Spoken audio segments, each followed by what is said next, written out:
को लिए चलते हैं। और आपके दौरे हुकूमत के अंदर ही मुल्तान के अंदर निश्तर हॉस्पिटल में पूरी कौम लरस गई। आपको शर्म नहीं आई? आप तब भी बेशर्मी के साथ आप असेंबली में खड़े होकर कह रही थी मेरा कसूर क्या है। आपको शक्ल दिखाने के लिए लाया गया था।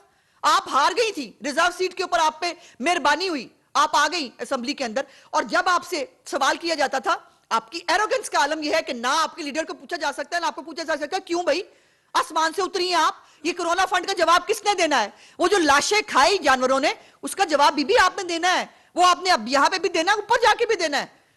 और आप दूसरों को बातें करते थकती नहीं है।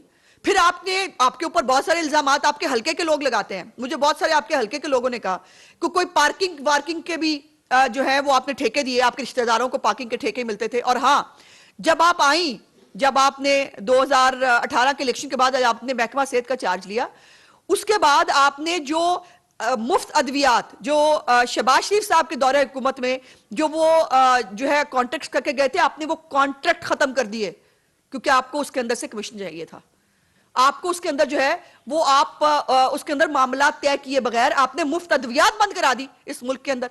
आपने तमाम सरकारी अस्पताल जो है उनको जो है वो लोगों को जो है वो मरने के लिए छोड़ दिया, अद्वियात खत्म करा दी, टेस्ट आपने खत्म करा दिए। और आप आ जाती हैं मुंह उठा के बात करने के लिए। और आप हर एक पे बात कर सकती हैं, आपको ये लिबर्टी है तो फिर हम भी आप पे बात कर सकते हैं, हम आप पे बात करेंगे। और अभी भी तहजीब के इसमें दे रही है आपकी जो असलियत और आपकी औकात जो ना आपको दिखाई थी पीएसी के अंदर, आपको पीआईसी के अंदर जब आप गई थी, आपको धक्के